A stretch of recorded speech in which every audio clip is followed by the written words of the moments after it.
Russell. Now, at some point, we'll have to get together and talk about all of the giants and the witches and all of the other things that you forgot in your story. So we'll have to go over that sometime. So, speaking of feats of nature, or feats of supernatural nature, we are now welcoming someone who has just come back after winning 421st place in the World Strongman competition. Now that doesn't sound all that impressive, but you have to remember that's 421 out of about 6 billion people, so that's pretty good. So I would like to welcome Mike Hayes, who is going to tell you all about the incredible importance of a high-protein diet. Now, Mike Hayes.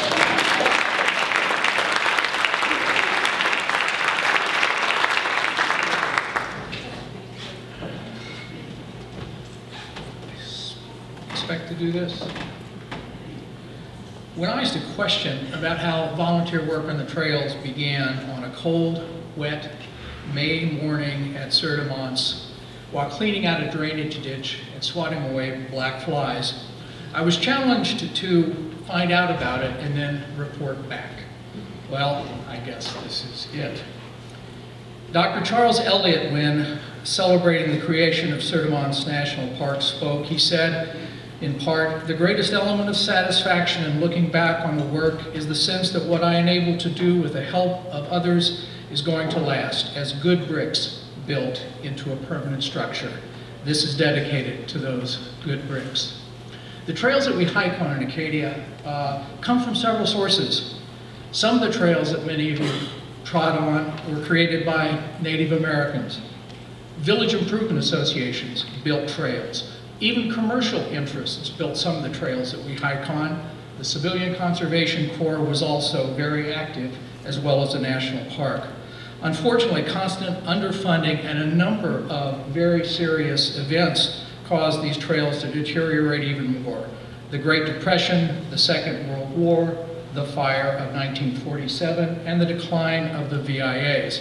However, the straw that broke the camel's back was probably the appointment by Ronald Reagan of James Watt as Secretary of the Interior.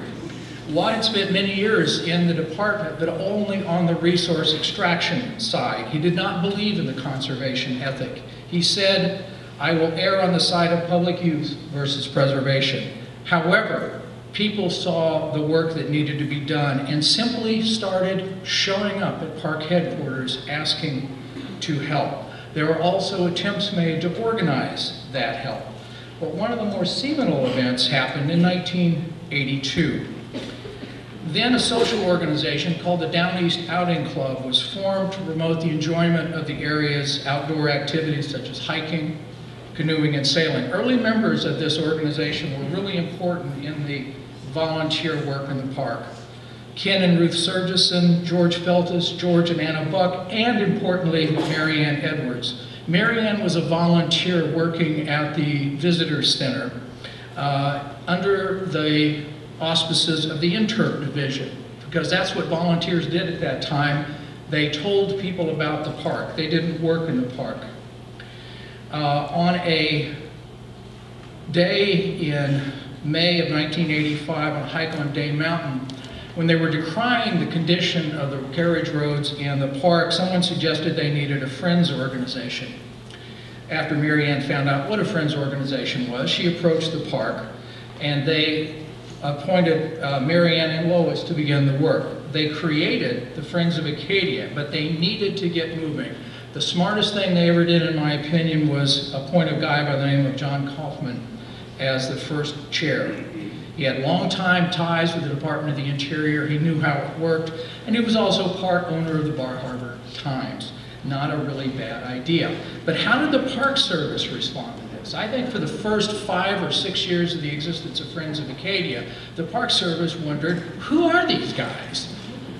They had to sort out who led, who followed, what they would do. However, they knew they could come around to what is referred to as a worthy project. They needed that to animate the populace. The first and most obvious thing were the carriage roads, the iconic symbol of Acadia National Park. but they had been reduced to such a level that the work to be done was absolutely enormous. It would take years to pull together, and the political side of it was critical.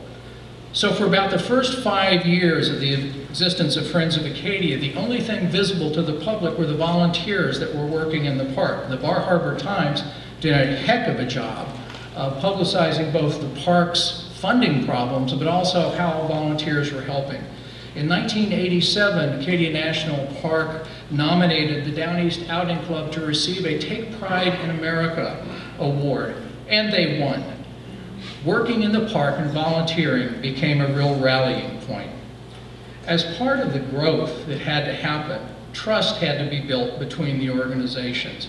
Soon the volunteers working on the trails took on a life of its own. A trails committee was formed consisting of FOA members and Acadia National Park employees, and that helped create trust and form personal relationships. And critically, the National Park made the volunteer coordinator its own position. At about the same time, display ads started showing up in the Bar Harbor Times announcing what were called drop-in volunteer days. People could show up at the park with absolutely no knowledge of what they were going to do and go out and work in the park under the supervision of the park personnel. Things started to take real shape when FOA hired seasonal paid crew leaders to take the burden off the AMP staff. The Acadia National Park volunteer coordinator and these paid Friends of Acadia leaders started sharing the same office space. The model that we have today has been pretty stable since about 2000. There are about 25 regular drop-in volunteers. At times in peak months, as many as 50 or more people show up to work on a day.